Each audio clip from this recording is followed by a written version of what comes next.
Yo, how are you doing? Happy Tuesday. It's May the 4th. May the Force be with you. And Star Wars t-shirt, dirty in the laundry. So sorry, didn't pull that off today. Didn't even think about it till 20 minutes before the show. I'm like, shit, I didn't wash my shit. Anyways, Crow's Nest Tuesday. It's 5 o'clock Central Time.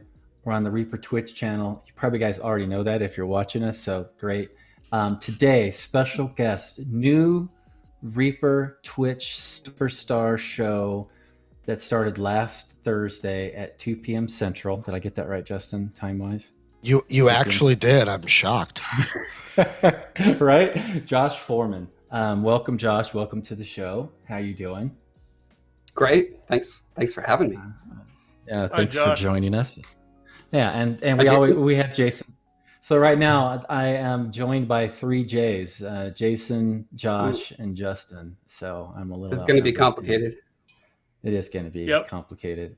Let's just start Can with we the Lot of J. overcomplicate talent it in by one giving us room, though. code words like Yeah, J1, J2, and J3 just to make it really difficult? yeah, let's do that. And then we could argue So over what do who you? gets what number. Yeah, yeah, Well, we we I we could could go we dib, with could we U, could kill dib, A, 20 and minutes on O that. too, if you di- wanted. I mean, dibs that on was J just the cubed. second letters. Dibs on J Yeah, cubed. Oh, Yeah, yeah. you nice. can have it. You can have J cube, Justin. That's great. I appreciate that. When you launch your rap career, Yeah. Hello, everybody. Hello, Bobby. Hello, Jean, Bob and Julie, Rhonda, Valander the Red. I need to learn your name because I don't know who you are, Valander. Let's see, Metal Chaos Studio, just a few. Hello to everybody. Thanks for joining us. Yeah. So today, oh, I wanted to show off something I didn't get to show off last week. May's figure, if you do the Reaper, um, this is the Bones Black figure for May. So if you do $40 purchase, you get this free, or you can just buy it in the store. And I had the privilege, the honor to paint up the studio model. So hopefully it's coming that out is gorgeous. relatively clear. Thank you. Sweet. Um, and so there's the back, little NMM action going on. I enjoy bugbears. And so I saw Bobby was on, Bobby Jackson, frequent guest of the show, was the sculptor on this. So this is the Bugbear Chieftain. The Bugbear is, since he's a chieftain, he can't be alone. He has some minions that are yet to be determined upon when they might potentially be released. But here are three of them. So I think there's another one that's potentially in the works as well. So today, while we talk to the great Josh Foreman, I'm just gonna be goofing around painting on this bugbear, maybe doing some metal shoulder pads or something like that. Those shields are sick. So I love those. aren't they cool? I think Bobby took. I know Trey Manor did some old bugbears back in the day, and I think he was. I want to say he was inspired by them. Trey had a lot of nice spikes and stuff on the shields, and Yeah, because you would, I think yeah, we were emulating Trey's shields on a number of bugbears for a yeah, while, and you, they were some amazing work. yeah. Are bugbears? Would bugbears be considered berserkers, Bobby? Bobby sent Oh dear. an email to us about berserkers and some stupid thing. I Oh actually read it, dear. and that was just a waste of time. I'm not even going to give it any credit by acknowledging what the email was. But anyways, so Josh, you had your first Hi. show with Reaper on the Reaper Twitch channel. How'd it go? Yep. Great. It was fun. I Yeah, love meeting new people and showing off what I'm working yeah, on. So yeah. So 2 hours. I thought I saw that you were on what for at least 2 hours. No? was it? I thought it was like Was an it hour and a more? Hour half. and 38, I think, if I Ah, remember the well, Oh, see, YouTube who's keeping time. maybe I track? was referring to the YouTube or your on your own Twitch channel. You had a really long stream where Oh you were yeah, doing all yeah. that On my texture. on my own Twitch, it's not unusual for me to do 12 hours from time to time. I get caught up and forget to do anything else. We're going to plug you a lot during the show today, but I wanted to uh, let you do a quick shout out. You have a Twitch channel, right? How can they find you on Twitch, real quick?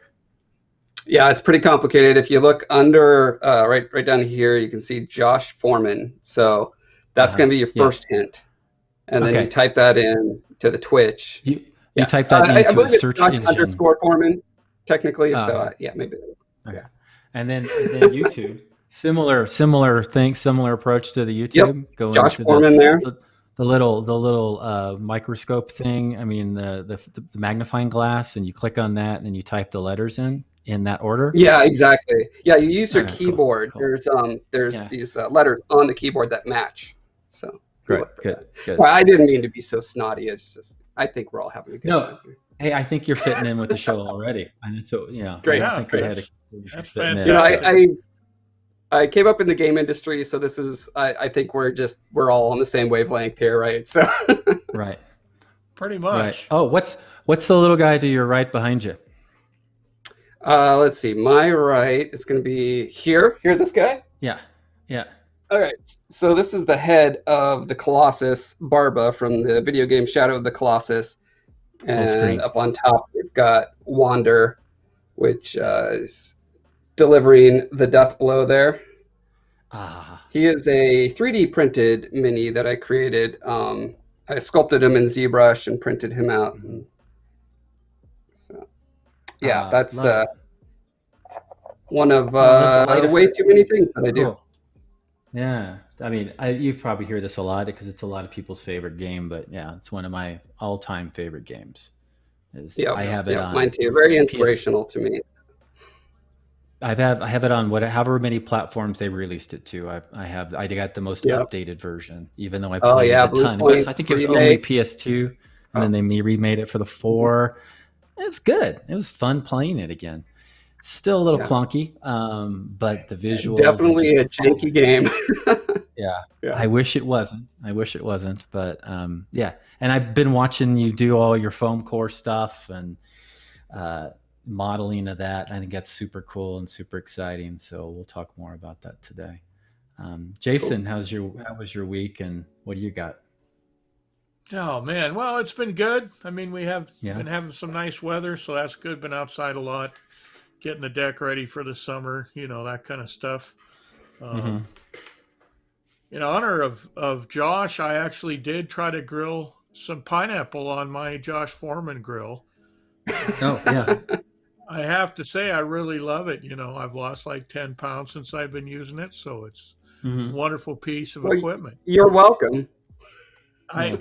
I really appreciate it. I mean, I was looking back through a lot of the stuff that you do, and I think we're probably selling you short by saying that you're a crafty creative. I mean, you're hmm a world builder. I think I'm going to refer to you as world builder Josh, because you've really hit a broad area of creativity. Because you've got books, right? And you work in the computer industry, and your 3D sculpting. There you go. Uh, it's a tremendous amount of vision that you're able to put out there in the public eye. I think it's tremendous, very inspirational. No, thanks. Yeah, I do actually consider myself a world builder first and foremost. It kind of is a nice broad bucket term that almost everything I do can be dumped into. I was intrigued because of the shifting you must have to do in scope. Um, for instance, you were showing how to make a pillar out of foam, and you were carving it in foam, and I thought, that's just one pillar, and you've got entire worlds stacked away in your head. That seems to be a giant jump. Do you worry about continuity all through everything, or do you just kind of go off your instinct as to what you need to focus on at the time? There's a couple different ways to break that down. So I do worry about continuity in the sense that I try to make everything, all of my creative output, I try to think thematically about it as opposed to simply a impulsive grab bag from whatever is in my imagination. I do put it through filters, essentially, because I care about what I leave to the world at the end. I've been working on this franchise, this Tales from Talifar franchise on my own, my side gig for over 20 years. And one of the one of my primary motivations is to create a franchise that leaves a positive impact on the world, as opposed to simply another franchise that is entertaining for some people. So it's a very high, dare say, impossible goal, but it's something that I'm striving for. So yeah, I do lots of filters, but it's very fractal in that when I'm working on a pillar, I apply pretty much the same design criteria that I do to designing the solar system that the planet of Talifar is on.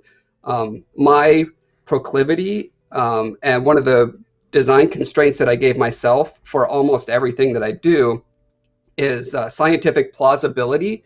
I think that's a very unique and interesting spin, because my aesthetic is always high fantasy. That's what I love the most, is just fantastical high fantasy, floating castles, dragons, fair, like all that kind of stuff.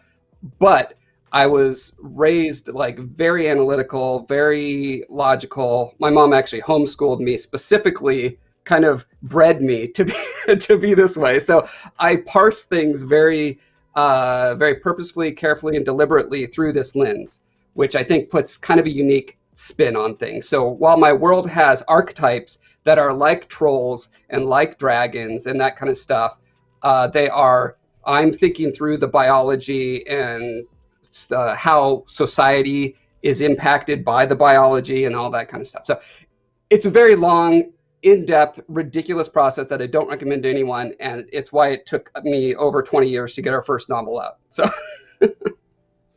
well, it's obvious you have a lot of love for this project, though. You had mentioned that you'd like to leave something behind that was more positive, maybe, than just commercial. So could you elaborate on that? What do you mean by positive? I mean, I think I know, great but question. I'd like to. Yeah, so it's one of those things. So being a game designer, I have two sons, and when they were becoming teenagers, I was thinking hard about what kind of values I wanted to impart to them, as they're becoming the age where they're starting to really develop their own sense of character. And one of the things that led me to was an exercise of articulating what my actual values were, and kind of in a universal sense, as opposed to just according to my particularities of my life. Because when you're passing something on, you're not passing it on to a clone of yourself. You're passing it on to people who have had different experiences than you and will have different experiences. So I think that process, I actually came up with this whole ridiculous ceremony. You can see it on my YouTube channel. Or I took them up Mount St. Helens, and I put rocks in their backpack as we went, and the rocks represented the antithesis to the values I wanted to impart, and blah, blah, blah, blah, blah. A very exciting video game inspired coming of age ceremony. But the point being, that led me to actually start prioritizing my values. And I think ultimately what it came down to for me at the bottom was this idea that I've called fierce love, which is because the word love in English can mean so many things, it's practically useless. My particular conception is the love that is self-sacrificing in a healthy and positive way, because there's also self-sacrificing love that can be turned unhealthy, right? And so my endeavor is to tell stories that laud or model this process of fierce love. What does it look like in all these different iterations? And so working, like I said, within the tropes of fantasy, that's a very fertile ground to tell stories like that, because it's already dealing in all these archetypes and things like that. So it's very exciting for me to kind of swing for the fences and try to do this thing. I certainly could not do it personally myself. I am a dabbler in writing, but my co-author has been writing, my co-author, who is also my mom, who homeschooled me, she's been writing science fiction for 40 years. And so she's very good at the word craft and all that level. And so being able to work with a co-author to really take the technical chops and bring in like her creativity and her knowledge of biology and all these different things has been just an amazing, like, we're both playing to our strengths. I've been world building in the video game industry for 26 years now. uh, which just involves asking a lot of questions like, what is this thing we're making? Why does it look that way? Why is it in this world? How is it being presented? And so those kind of questions are similar to, but different than writing a novel. And how are these characters compelling? Why are they compelling? Why are they doing what they're doing? That sort of thing. So I can't even remember. Oh, you started asking me about the what I wanted to leave behind. Yeah, I want to make the world more loving with stories. That's my goal. That's what it boils down to. Great. No, I think that's a tremendous goal, as a matter of fact. And I like how you've been inspired by both your children and your mother. I think that's there's a certain I'm very amount lucky of to have this kind of a family. Yeah. yeah, and it seems like mentorship is kind of a tradition in your family, and I think that's a wonderful thing. I can't imagine not wanting to tilt that in a positive direction with your various forms of output. I think that's really great. Yeah, and I So, think what led me into the whole like streaming and YouTube and that whole world of like live interaction with people was specifically when I started articulating that vision. I was like, in order to walk this out, I need to be in relation with people and be practicing this on a daily basis. And so that's one of the things that's exciting to me about streaming is having those relationships with people. And again, there's a million iterations of what to do in these particular situations that model what I'm trying to become. I'm not there, obviously. No one is, but we're aiming for that, right? sure. I don't know that you ever achieve it, but I think you're right. I mean, but that no one ever achieves. The ultimate goals are always just out of our reach, maybe, but it's the getting there and reaching toward them that's important. Yeah. Michael, Yes, what do sir. you got? So, Josh, you were a video game designer, or still are a video game designer. I wasn't quite sure. Yeah, that's my day job. Okay, and so we had who did we have on last week, Justin? I'm drawing a blank right now.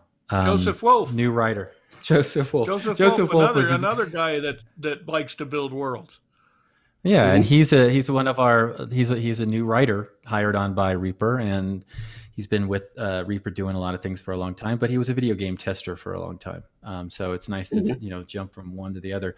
So, is there any titles that we knew that you had worked on in the past that we might be aware of, or Yeah, most people have heard of Guild Wars. I've worked on all the Guild mhm. Wars games.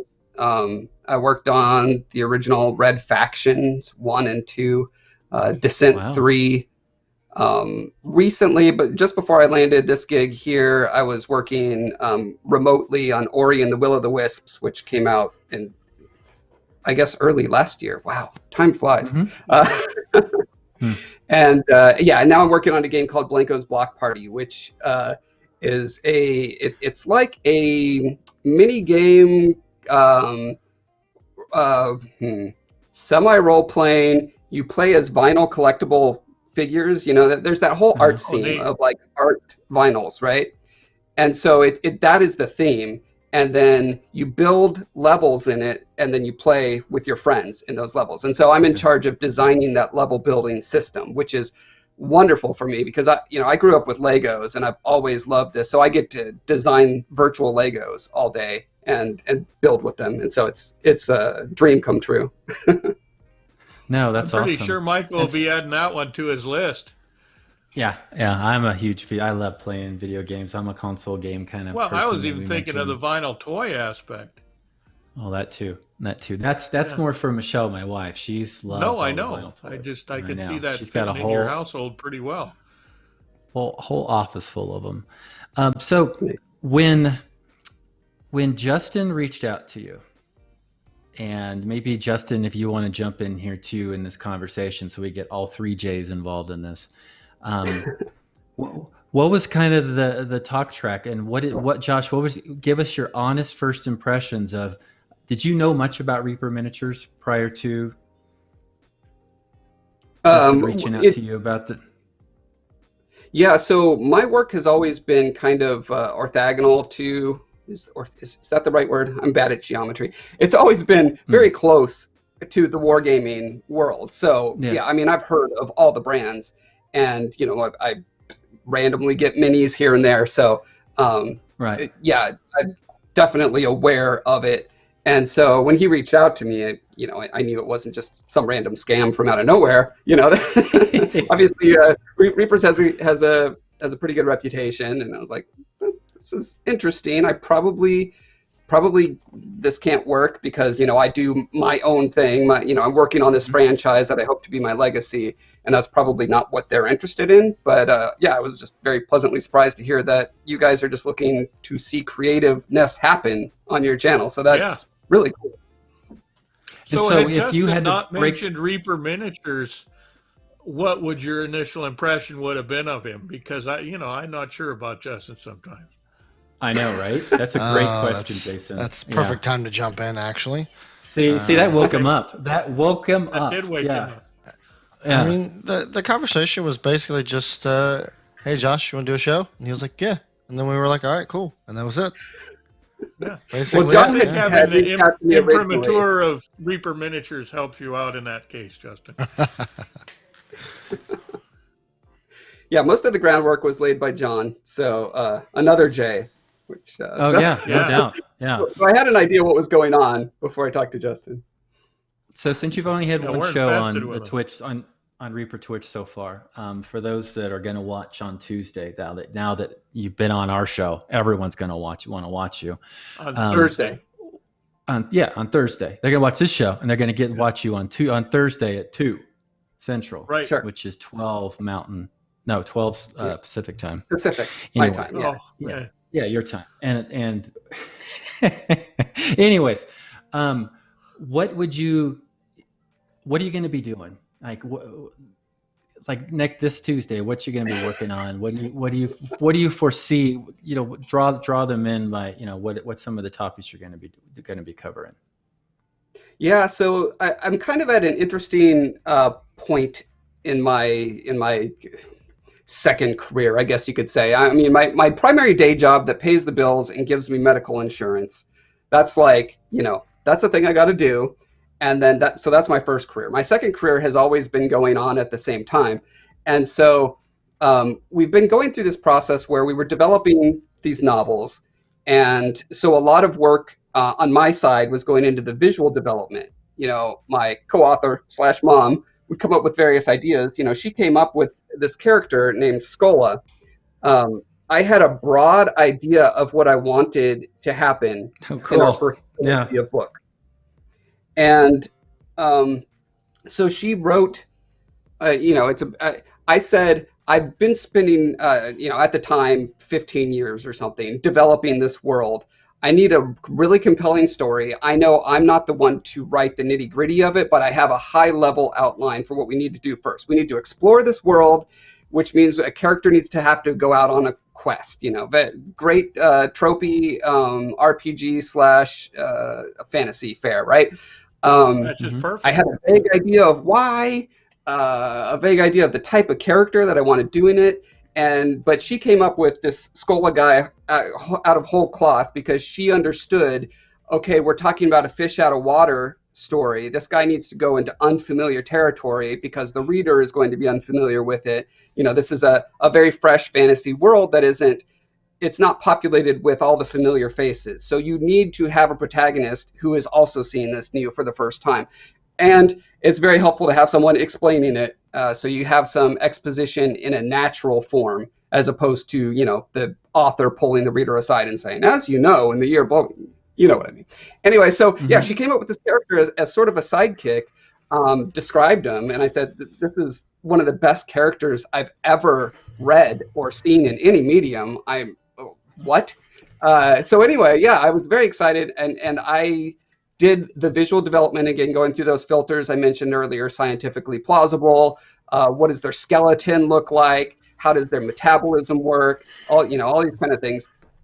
And made some changes. And that was the first time that we came into that interesting phenomenon where in collaboration, where you kind of navigate, okay, who's the one who's making the ultimate decision on this? Because we're very much, but she would always kind of defer to me saying, it's your world, it was your idea, go for it. But at the same time, like I said, I'm trying to walk this talk of being like, what is the loving thing to do in these kind of situations? How do you, and my experience in video game development had taught me a lot about collaboration and the kind of the soft skills of how you deal with differing opinions, but still fitting them into a coherent vision. So, wow, I got really sidetracked. The question was, what kind of stuff are you going to see on the stream? I'm sorry. The point That's is all right. that we've got our first 2 novels out, and I now have kind of a backlog that I developed because I was trying to push these novels out. And so one of the things I'm working on is this Colossus. I finished the Colossus sculpture a couple of years ago, and I've been editing the video of it because I recorded all 1,000+ hours of it with multiple cameras. And so that's taken a long time. And so for the final beauty shot of it, I want it in its environment, a full-size, full-scale replica of the arena that you fight this Colossus in. And that led me towards more I've always loved dioramas. One of my first big gigs when I was first made an art lead back in Michigan at Outrage Games, after we finished Descent 3, we were pitching new games, and the game that I was art lead on had a very natural environment, and I was like, I'm doing the concept art as dioramas. Screw this painting stuff, no drawings. I'm just going to sculpt this thing. And so, I've always loved that and want to get more and more into it. And so I see in the future, I'm going to be doing kind of for my channel, my Twitch stream and my YouTube channel, diving a lot more into diorama / wargaming terrain, that territory. I still have to bounce back and forth a lot. Now would be a great time to post that link to my art station. If you want to get a sense for like the variety of stuff that I work on, that's a pretty good representation. Because what it comes down to. Sorry, go ahead. Great place to go. I mean, I stopped by there earlier today. Yeah, world building requires jack of all trade, master of none, right? So I have dived into cartography and geology and biology and sculpture and painting and CG and animation. It's just too many things. It's ridiculous. I'm just lucky that coming in the game industry, I have a lot of contacts, friends who have worked in all these different things. So it's very easy for me to tap help and say, how do I do this one thing? My normals are inverted, help. And, I've got friends who can help me with that sort of thing. But so you become a sort of unintentional polymath. Yeah, more or less. One of my biggest investments over the past 20-ish years as I've been doing this world building is in just education, mostly in the sciences. And just because, like I said, I'm trying to do this ridiculous scientific plausibility filter. I need to get to the point where basically I can communicate intelligently with experts in those fields, like geology or astronomy or biology. I can't be an expert, obviously, in all those things. So what I've been doing is actually hiring experts. I just go out on Quora or whatever and say, hey, geologist, can someone vet this list of ideas that I have, and I'll pay you $100 as an honorarium sort of thing. We're still not making enough money to give them what they're worth, but a lot of people just enjoy it for the fun of it, right? That I dip my toe into a little bit of everything, and therefore I'm scattered and all over the place. And so if you're into variety, you'll like my show. Nice. Oh, that's cool. So that's cool. Do you actually play war games? Because certainly your terrain is more than suitable for it, and your dioramas, your diorama stuff really speak to me in terms of wanting to be on a tabletop. So is that something that you do a lot, is play games?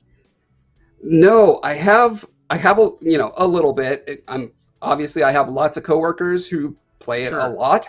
And I've always loved the aesthetic and I dabble in it, but it's one of those things where when a session takes all day, which almost every wargaming session I've ever, participated in does, I have to carefully balance like how much of my time is going towards my vision for my life versus, doing these fun activities, which are obviously a blast and I love doing them. I think all mini painters and terrain builders kind of run into this, right? It's like we love the craft of creating these worlds for people to experience so much that it takes a lot more kind of energy and time from us to participate.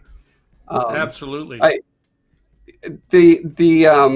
What's weird is like the last sort of tabletop thing I did was Dungeons and Dragons, which our DM was Jeff Grubb, who wrote a lot of D&D in the 90s.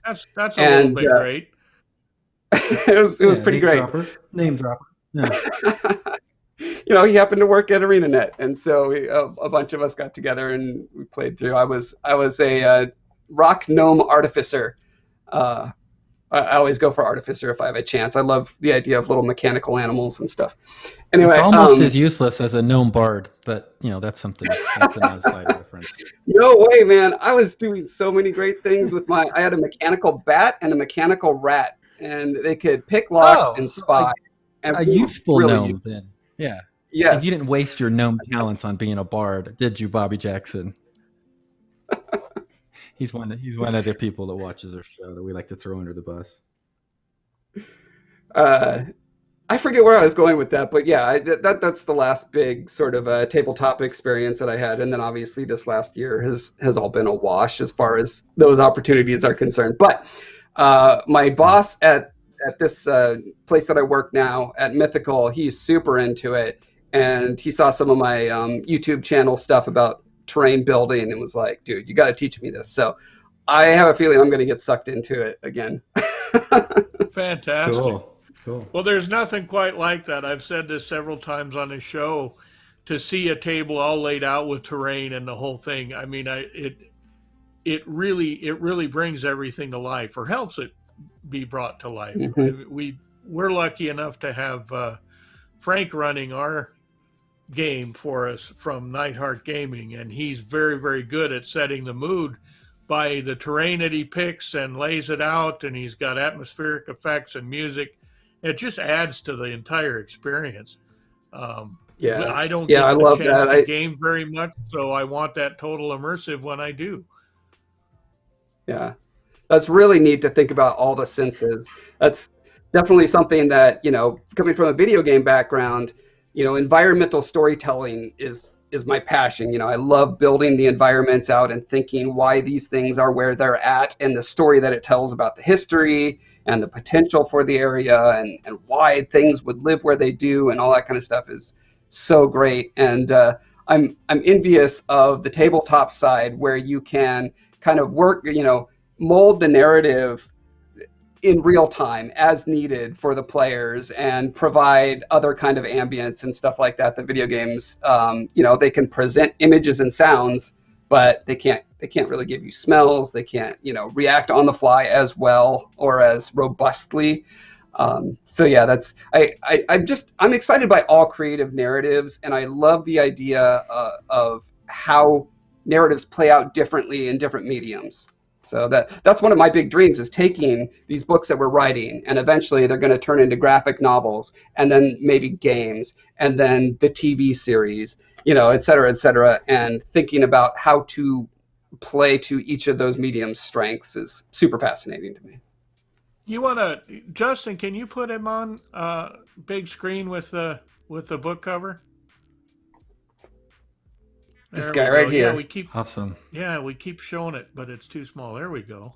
Nice. Yeah, so you can find it on Amazon. It's on Kindle and print book. And like I said, I do tons of visual development for it. So it's just packed with, I want to say there's like 70 maps and images of the characters. Every chapter I put a little. Anytime there's drawings in a book like that, that really. Yeah. So, all that visual development gets poured into the books, and eventually, it will become, valuable in the more visual mediums that it's going to be expressed in. So one of John the just pet stuck a peeves link of mine.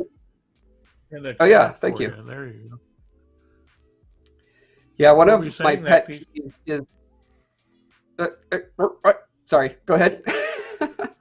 That's great. No, I like that. I was just going to complain anyway, so it doesn't matter. No, tell us your Yeah. pet peeve. That's always good. Yeah, no, please. Michael's got more peeves than I think he has non-peeves. Yes. Nice. Yeah, Yeah. I mean, our landlord won't let us have pets, so I have many peeves. No, one of the problems that I see in every, and I use problems and scare quotes. One of the problems in every franchise that exists, from Marvel to D&D to Star Wars, Lord of the Rings, what have you, is that the various instantiations in different mediums always contradict, and that just bothers me to my core, because I can't feel invested if I don't know if what I'm seeing is real. Like, is this canon? It's part canon. This part is canon, but that part's not. Wait, this is a reboot, and that means that and it's just like, I don't know. I can't stand it. So my dream for this franchise that I'm building is that I'm building it from the ground up, so that everything you experience within the Tales from Talifar franchise is canon, which again is another virtually impossible feat. It's going to require some incredible logistics, and it's also going to require a massive hit of some kind to attract talent who wants to suffer the bibliophile who is going to say, no, sorry, you can't burn down that city because it's used in another story, and in this year it's still standing, and you know what I mean. Yeah, I know exactly what you mean. Then Disney comes along and changes everything on you. So, Yeah. but at least they pay you well for it. They do. When they're not suing your pants off, they're paying you well. Yep. Hey, so I want to talk about more specifically. Let's take the vision back down to a granular level, and your use of foam core. And I've seen a few of your YouTubes and your other XPS demonstrations foam as well. Specifically. Yeah, it's the foam core is the two pieces of paper with the foam sandwiched between it. That is. I call it. Yeah, that's what I use. Anyways, so I was really impressed with your stuff, and I was trying to. I bought some of the stuff a while back and had played with it off and on. I do a lot of smaller base dioramas and what have you. But Justin had mentioned that he was talking to you about starting a show, and I was like, "What's his name? I need to do some research on some foam core stuff." So I looked out and looked you up and saw a few things that you did. And I had this. This isn't a Reaper piece. It is a from Durgan's Forge. It's a little miniature that's the dragon here with the door, but all of this is that insulation stuff, and so it's a little out of focus. But I did that, and I watched your video, and I watched a couple other videos as well. But here's kind of what this is totally non-professional, but that's just what the process was, and just kind of follow along. I liked when you had on one of your videos, you had big huge wall, big huge canyon that you were sculpting with giant, a handsaw, and you'd gone to and got some surplus knives or whatever, and you were just hacking away at it, everything. And that was something that I thought was really good and liberating, and utilizing this stuff is you can't really screw this up. I mean, you can if you really try, but it's hard to screw it up. And it's a great medium. It is.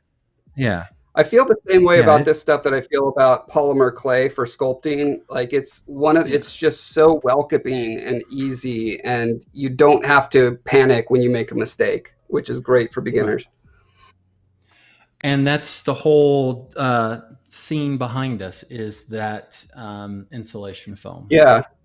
Yep.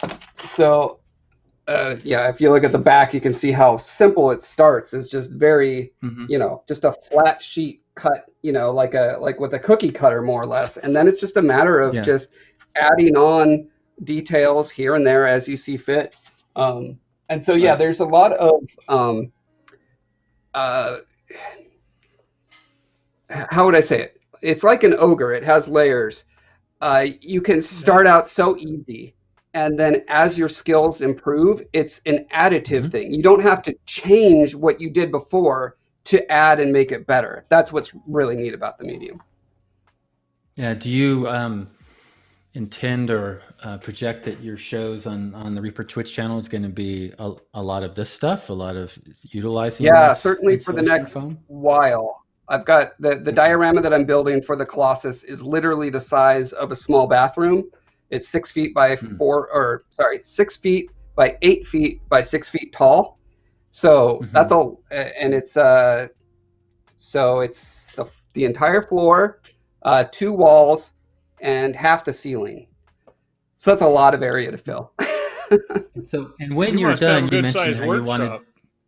yeah, when you're done, you want to do a No, video shoot of it and do, some video and yeah, where yeah. does I where is always this going to live record. when it's all done? Okay, so I'm purposely building it because I do not have a workshop large enough to hold the whole thing, Hmm. especially with this other little detail that I haven't mentioned, which is that the entire thing is on an industrial Lazy Susan and can rotate. So I want to rotate the entire room so that the camera can do lots of amazing like spins around the Colossus as it goes. Um, and so, yeah, it is on my deck, covered in just black plastic, and I keep having to go out and push the water off as it collects in a giant thing above. But yeah, so I'm building it fairly modularly so that I can have the wall panels and I can just like repurpose them and stick them in the background of my studio when they're done. And then the framing that it's on, that'll just be, disassembled when I'm done. That'll be Cool. something to That's cool. watch. Yeah. And Should be. is it going to live as a permanent install? Might have missed it. Is it going to live as a permanent installation anywhere? Is that your vision for it?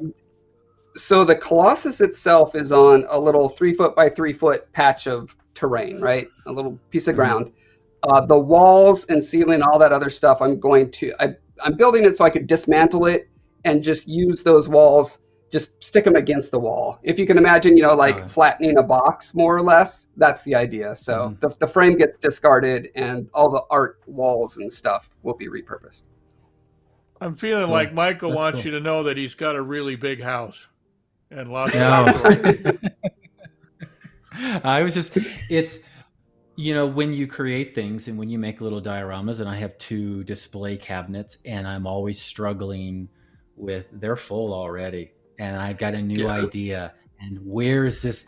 As you're creating it, I'm not thinking about where it's going to go until when it's done. Okay, where I want to, this baby's precious to me. I want to make sure it's safe. And so, how Yeah. do I make The room for collector's it? And, dilemma. yeah, Yeah. exactly. Especially not Well, only I when you're got even to collecting other people's stuff, but when you're even a even your gamer's own dilemma. I things. mean, Yeah. one of our Reaper Hall of Famers, Tim Peasley, Hmm. the last group of stuff I saw him making was all like the Machoika dolls. It's stacked inside of each other Yeah. for easy transport and easy storage, and that made all the sense in the world because a lot of times you build yourself right out of space. Hmm.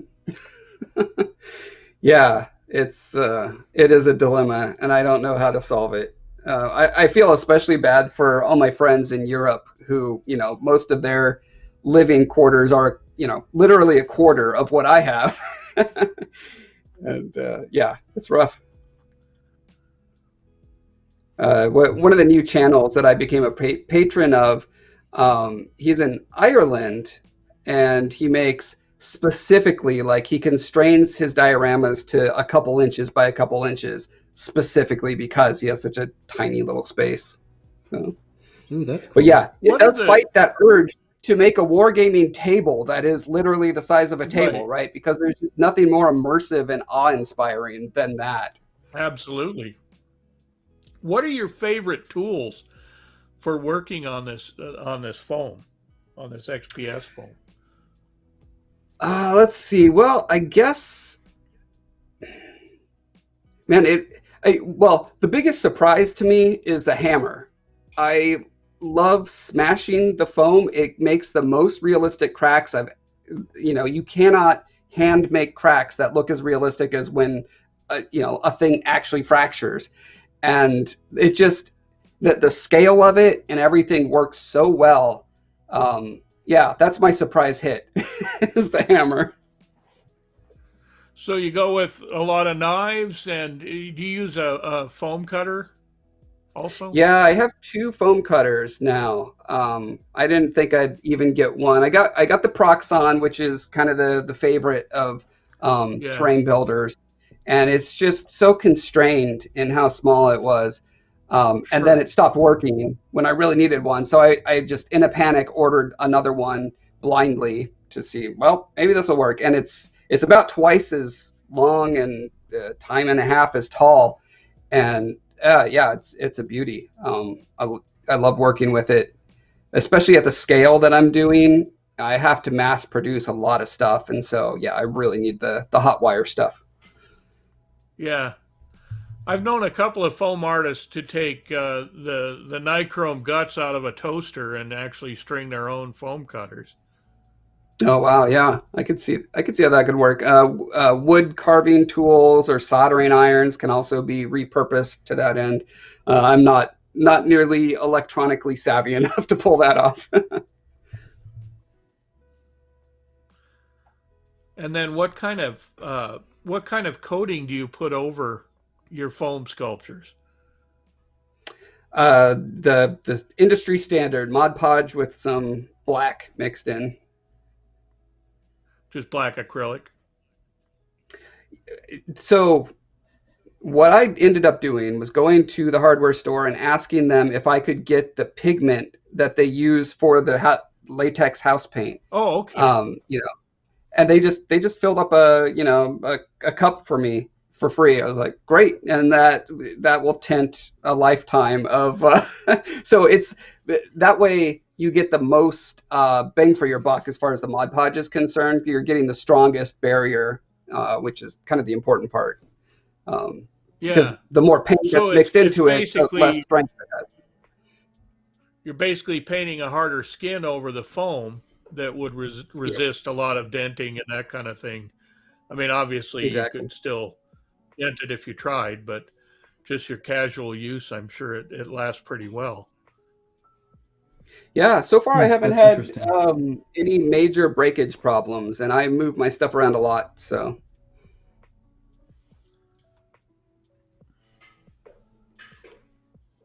Just checking the. Oh, that's cool.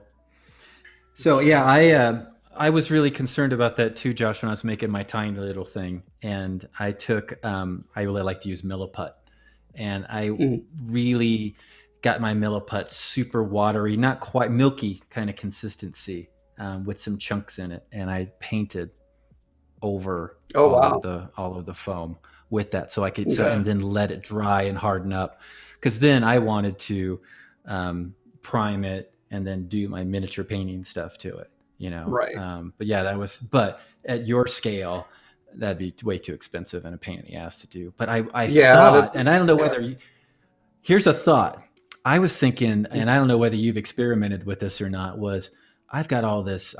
We bought a house that we've been remodeling, and house spackle, when you're fixing a hole yeah, in the Yeah. I wall. use that a lot. I wonder, yeah, do you use that? I think that might be Hmm. kind of I cool mix some to black paint spread in it with around. it, and it's Yeah, yeah, it's super. It has a little bit of give to it, a little bit of spring, yeah, so it Yep. protects, it coats, and if something hits it, it's most likely going to bounce, not crack or break. that's cool. And it I gives have I it not spent a still, used it it while as gives a it doing a, skin. I use it as a I filler. spent a while doing architectural okay. site models, and one of our Uh-huh. tricks over the foam was to use Durham's rock hard water putty mixed Yeah, with I have wood that glue. too. And wow, Okay. did that! I mean, Oh, that stuff. It's probably still around. I mean, those pieces we made, if someone didn't get wise and burn them, but because that yeah, I've really been was a tough using thing. sheetrock compound is pretty similar to the rock putty. Mixing that Yeah, in with Mod Podge gives it yeah. some more of that flexibility as well. Yeah, the wood glue or the Mod Podge is very similar for that, for a little flexibility. Yeah. That's Yeah, I was just tremendous. goofing around a little bit with straight just wood glue and coated it up and see what the result was, and it was interesting. It gave a nice protection, but it gave a little cracking effect too, which was kind of Yeah, I did Aliphatic a hydrocarbon glue. Yep, it's great yeah, stuff. yeah, okay. yeah. I did my last YouTube video. I did a whole like panel of I don't know 20 something little bricks, and I just did a bunch of tests and like what's it like when you use this tool this way, and yeah, I did some coatings. I compared Mod Podge, wood glue, this product called Stiffy, laugh out loud, which Mm, is like a made for fabric if you want to sculpt fabric and pose it or whatever. Sure. Um, yeah, a variety of white glue, and just to see, okay, how does this work after it's got a coating on it? And so I did I hammer and sliced it and tried to draw on it and all these different things. So yeah, I'm still definitely learning the nuances of the medium, but I think I've got the basics down, and I'm just sharing as I learn on my YouTube channel. And obviously, I'll Do you be ever go sharing to it on the Reaper Twitch stream too. So Do you ever go to things like model train shows? There's an oh yeah, awful lot of stuff those guys have already, a lot of ground they've yeah. already covered years and years ago, and it always amazes me what they've come up with in an area that's totally separate. Well, not totally, but very tangential to my hobby, my part of the hobby world. But yeah. There's every once this, in a while, I gotta. if you imagine like a Venn diagram where you've got like the train modelers up here and you've got the war gamers down here, and then you have like diorama makers as well, and Yep. then even you can imagine the life size scale habitat makers as well that are making Yep. habitats for Yeah. fish or Museum reptiles. artists. Yeah, and all of them in that middle part, there's a lot of overlap. And Yeah. yeah, so I love exploring all those different areas.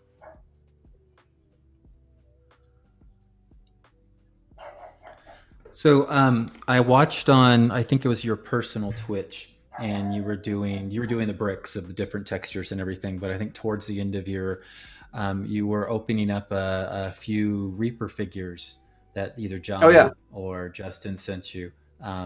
What are your plans? I noticed you were working on Jason's tree dude, Hmm. Mossbeard, and his actually Jason's Mumlack too, the elephant guy. Jason sculpted both of those.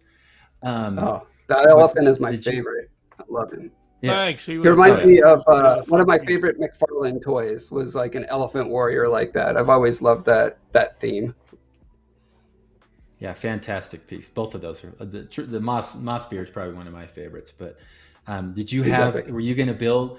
What did you? What was when you saw those and in your creative mind? What's do you have any plans for those? Any plans with the show for those Oh figures yeah. or? Well, yeah, because one of the things, I'm talking about Venn diagrams here, right? Like, I'm Mhm. coming mostly from the diorama perspective, but it's Right. so easy to, like, with very slight modifications, make wargaming terrain. And so just having those miniatures on hand and just putting them in the diorama as I'm building, I think is going to kind of push me to get more of that overlap, which is exciting to me. Like if I'm playing to two different strengths at the same time, why not do that? So yeah, I asked specifically for like what's kind of the biggest you have versus like the smallest, so I get a sense for the kind of scale that we're dealing with, and like yeah, so I'm just really looking forward to seeing them like in the situation, what kind of grit sand works best for minis and that kind of Sure. stuff. And just that whole world of scale. It's really interesting playing around conceptually with how the eye reads different different surface treatments and stuff at different scales. Um, yeah, so mostly for reference. I think it's going to be really fun. And yeah, like I said, I foresee I'm going to be sucked into the world of tabletop wargaming soon. So yeah, it can't hurt to Right. have those. Right. Yeah. And I'm Oh, also why looking forward to not? Maybe. painting. Yeah, I'm looking Oh, forward to sorry, I watching was the going to say show for like sure. I've been doing a lot of like I paint my own sculptures that are, you know, more or less mini size. So I'm not altogether unfamiliar with it, and I watch a lot of YouTube, you know, people tutorials of mini painting. So there's, but it's also one of those things where it's so funny. I ran into this when I was doing the maps for my books. I was like, I've been making art for 25 years. I've made maps from time to time, making a sprawling epic fantasy map for my book at, you know, approximately, you know, the best that's out there. That's always my goal. Okay, what's the best map that I could find? Fantasy map. I want to get close to that, right?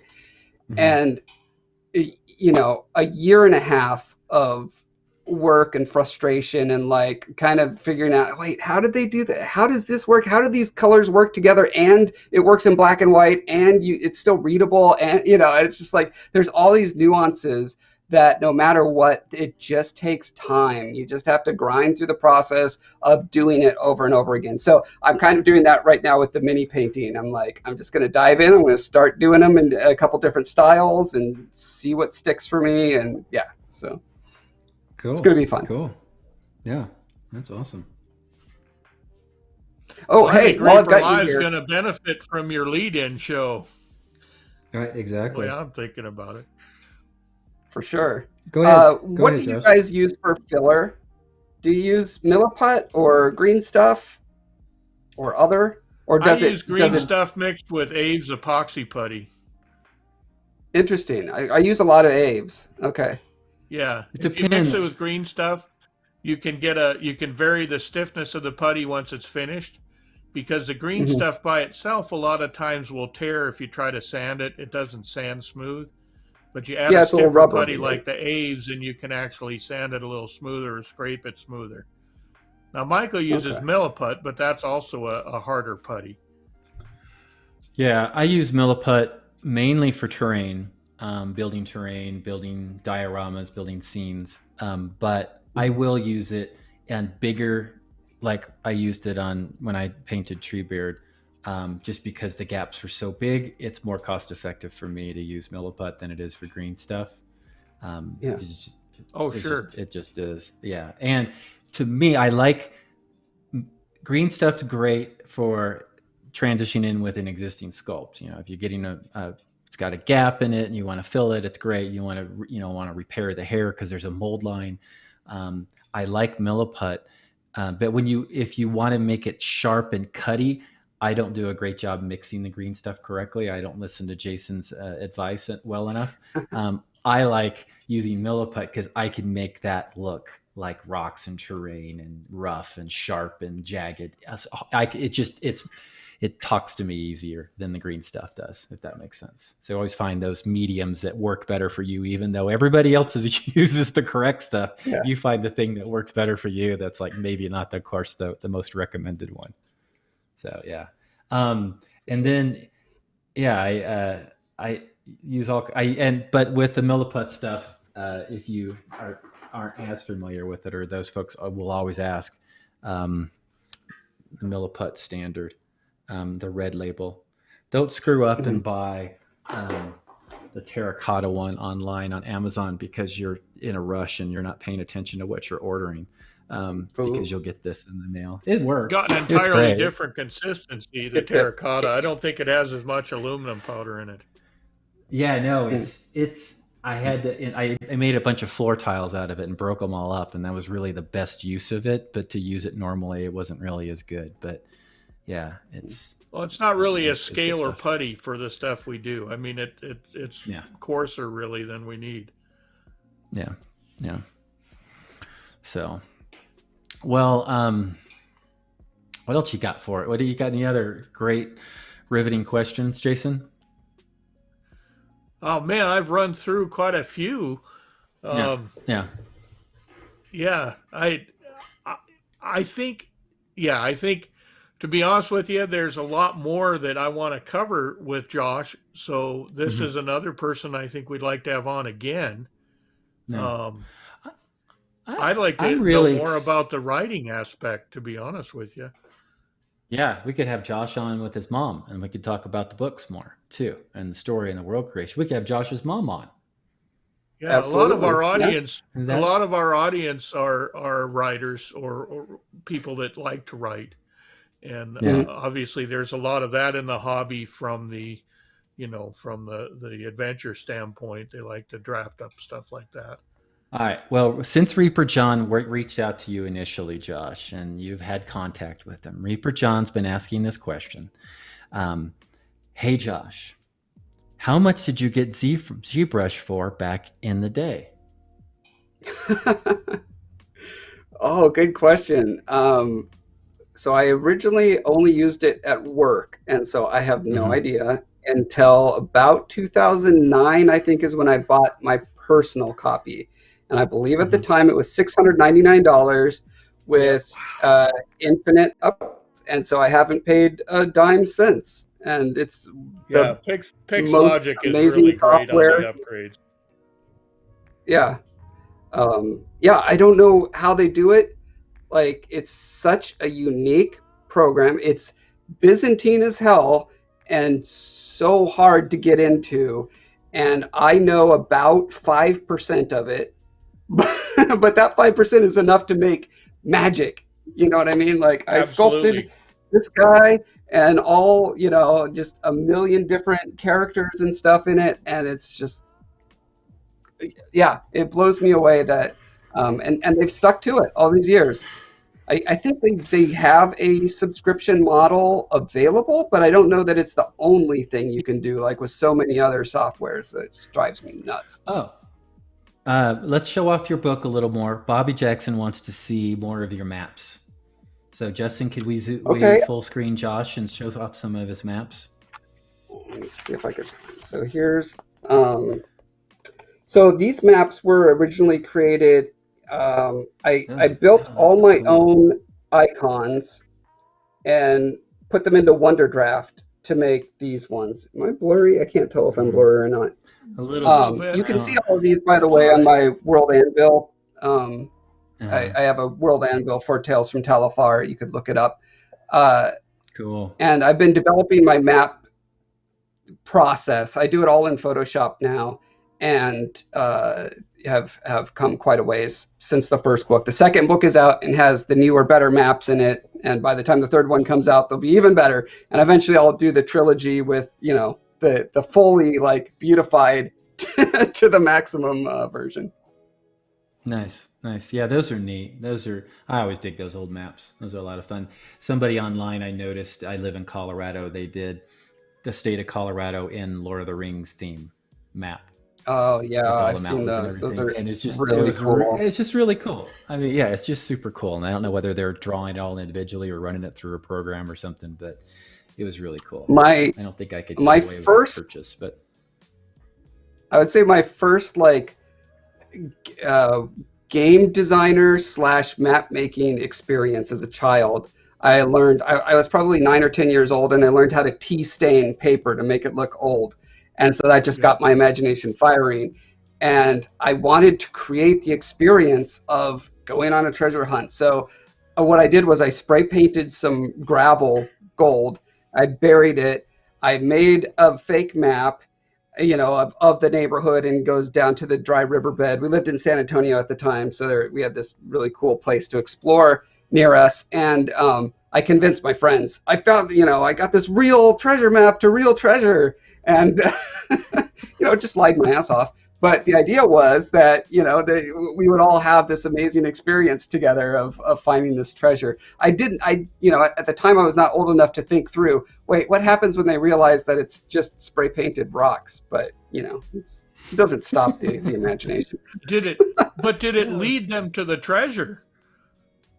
We got to the Did they treasure. find the treasure? Yes. Well, then it was a real Yeah, and map. I think I don't know how much they believed me, really. It's one of those things where memory is a fickle thing, and so the way I remember it is probably not the way it actually played out. But I feel like they were mostly convinced, but somewhat skeptical until they realized, oh wait, this is actually leading us somewhere. It took a lot of prompting on my part, but we got there eventually. That's tremendous. well, awesome. Well, cool. what's about top of the hour. Yeah, We're gonna Rhonda wrap says up. she burned her carpet trying to make a map or trying to age paper. I remember that. I remember holding it over With the the lighter? electric element on the stove to burn the edges to get Ah. them nice and dark. Ooh, yeah. I think that's how I did it. Yeah. Yep. Mm. Some I miracle wonder we're how all many still houses alive. burned down because of that. Yeah, exactly. Well, thanks, Josh, for joining us. It was a lot of fun today. It was great getting to know you, hanging out. Definitely would like to have Yeah. you back on the show again in the near future. I know you're the just a brand new family with you're brand new into the Reaper family, I should say. Do you have any plans? Have you heard of this thing called ReaperCon? Have you been I invited to have heard of it. ReaperCon yet? Okay. I don't know that I've been invited specifically. I have two immunocompromised people in my home, so I am being Hmm. super, super safe Yeah, for now. But it's something that next year Yeah. good I'm idea. definitely interested in. Perfect. Perfect. Well, I wanted to, I don't have any right to extend any invitation to you by any means, but I just wanted to see whether you'd be interested in coming in. So next year is just as good as this year. I think it'd be a Yeah. lot of fun. It's out there as well. But If you yeah, show up, even, it'll be fun. Let's just put it that way. but we'll be having there'll Absolutely. be a virtual aspect of ReaperCon as well. So I'm sure Justin can get Okay. you wrapped into the virtual part at a minimum too. I think that's kind of cool. Um, let's go over let's plug you some more at the end of the show. I want to plug your YouTube. Let's go. How do they find you on YouTube? All right. So I'm on all the social medias except for TikTok. And so, yeah, Good choice. the YouTube, the Twitch. I'm Josh Foreman. I'm on the Twitter as Joshua Foreman because someone took Mhm. Josh Foreman, those jerks. And then for terrible reasons, I am Breath of Life Development or Dev on Instagram. Mhm. Don't ask. That Breath of Life Development is my company brand. And then, yeah, the big ones are the YouTube and the Twitch. And I also mentioned I have a World Anvil where I have been slowly, as I develop the world, I add articles to that. So if you want to learn about Talifar and the people and the characters and the species and all that kind of stuff, that's all there. What else is there? There was the ArtStation link, which is just focused on kind of like the arty kind of output stuff. Yeah, please check out my books on Amazon. This one has been out for 2 years. It has almost universally great reviews. I'm very heartened by that. The second one just came out a couple weeks ago. We'll see how that goes. Awesome. We have that trilogy written and edited. We take quality very seriously, and that goes through multiple editing passes and stuff like that. So while it's self-published, it really is important to me that they be as high quality as we can manage, given the resources we have. And we have 10 other novels written and in various states of being edited and going through the process to become books. All So in your same yeah, world. yeah. So Neat. there's a lot to dig into. If you enjoy the first novel, you're going to enjoy all these other ones too. The idea was to make the ultimate kind of sandbox playground for creative people, in the same way that I was raised on Star Wars. I would jump in a minute to work on any Star Wars product, right? Just because I want to live there. I want to go there and visit there. That's what I'm trying to create with this Talifar, is just a place that people want to go. So it's not, it's specifically designed not to be about a character or a family or whatever. It's the world. That should be the attraction. You just want to go live in that world. And you're visiting with different characters in different novels on their different kinds of adventures. I'm trying to specifically avoid what a lot of franchises end up in, which is kind of a rut where there's an expectation, oh, it's going to be this genre and follow this character or this family of characters or these kinds of characters, right? I'm trying to purposely keep it as broad as possible. So we've got the epic quest type adventure. We have the I'm trapped and need to escape adventure. We have the I've been given a message that needs to be delivered type of adventure. We have a detective story. So yeah, it's very broad, very very wide ranging, just like all of my output. So it's definitely for the adventurous types who want to experience lots of different kinds of experience. Wow, that's a nice sales pitch. And with that sales pitch, Neosho 143 just ordered books 1 and 2. Woo! Thank you so much. Please, right. everyone who orders a book, Neosho. after you've read it, leave a review on Amazon. That's how Amazon knows how to recommend it to other people who buy things in the same genre. So that's super valuable. Even if you don't like it, leaving a review saying you don't like it, that's great. That still shows that people are engaging. So. Awesome. Well, thanks, Neosho 143. Really appreciate the support, especially Thank you so much.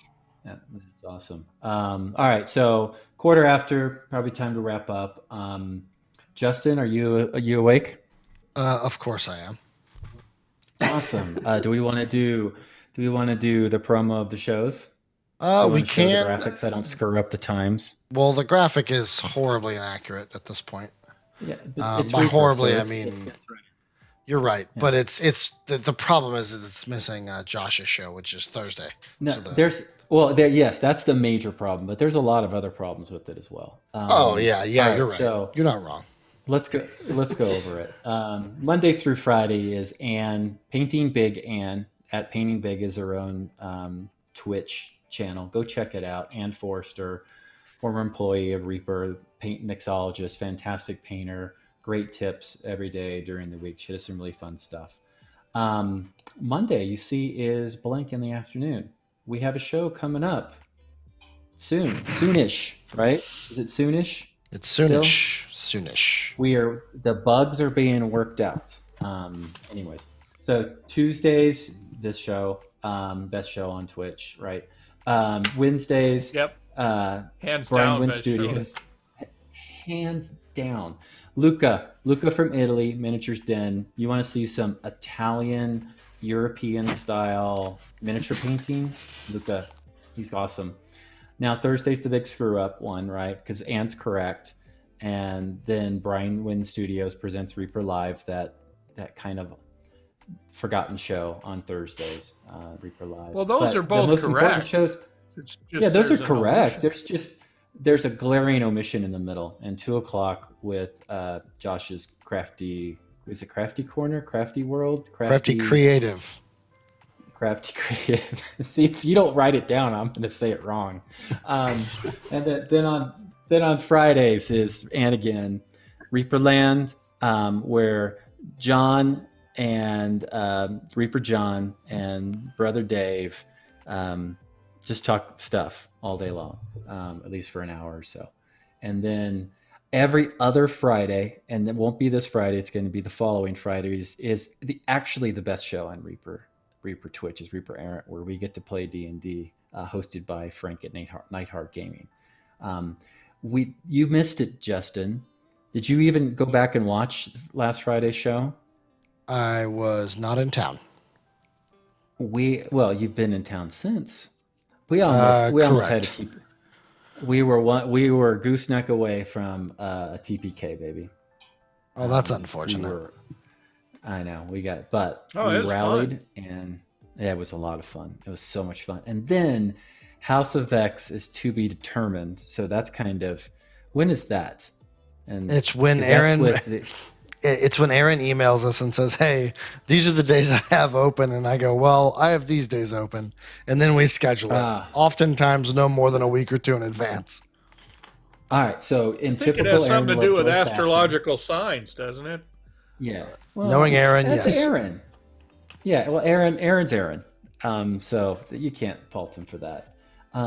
And then on Saturdays is Painting Platinum with Sadie, who is Reaper's current mixologist of paint and colors. And God, she does a great job with paints. I just got, Ron sent me some of the Reaper, or I think they were the Kickstarter colors. damn, they're really cool. They're really cool. So, and then the Thanksgiving mouseling, why it's on there, who really knows? Gene Van Horn. But it's there. Gene Van Horn sculpted that, and Rhonda Bender painted it. So there you go. So again, thanks again, Josh. Fun time. Thanks for hanging out with us and listening to our stupid questions and fumbling along. Oh, it was super fun. Super fun. I like you guys. I think this will work out great. Yeah. So if you, we'll have you on again. I want to see, I have you do a few shows, and I want to see some more stuff, and maybe we can come on and you can teach me some things about terrain building. This will be something that I'm going to be tuning into, I think. Yeah. Super cool. Super cool. Well, awesome. Thanks again. I do not think we've even talked about our guests for next week, Jason, have we? No, but you can be assured it's going to be a blockbuster guest.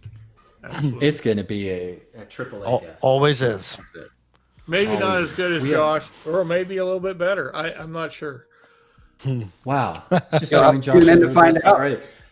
Yeah, we've already had him on, so now me. we can just diss him.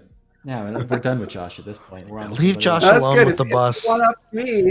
If you one up me, then I have a higher bar to reach for the next time. Right? I don't want to pre-rank people, so you have to kind of leave that vague, right? You don't want to say he's better or he's worse. You don't want to say either way, really. But you kind of were. We don't you really know who it is anyway, yet. But so. you were like throwing grenades out there at the same time. You were saying you weren't going to throw a grenade, but you're chucking it at the same time. I am? I'm not throwing a grenade. Wait, is this a bus or a grenade or both? Maybe it's a bus with grenades on front of it? It's a bus. No. Michael loses the idiom fairly often. On that note, that's true. Thank you folks for coming out and watching us as always. And a big thank you to Josh Foreman, of course, for taking some time out of his day to do the interview. And we appreciate all of your beautiful faces. Yeah. We're going to be rating C-Not. So thank you guys very much. Stick around for the raid. Yeah, thanks everybody for watching. And give everyone a big wave here, guys, as we crank up Bobby's favorite music. Oh, yeah. Ready, Jackson? Oh, it's super low. That's perfect. This is really lame.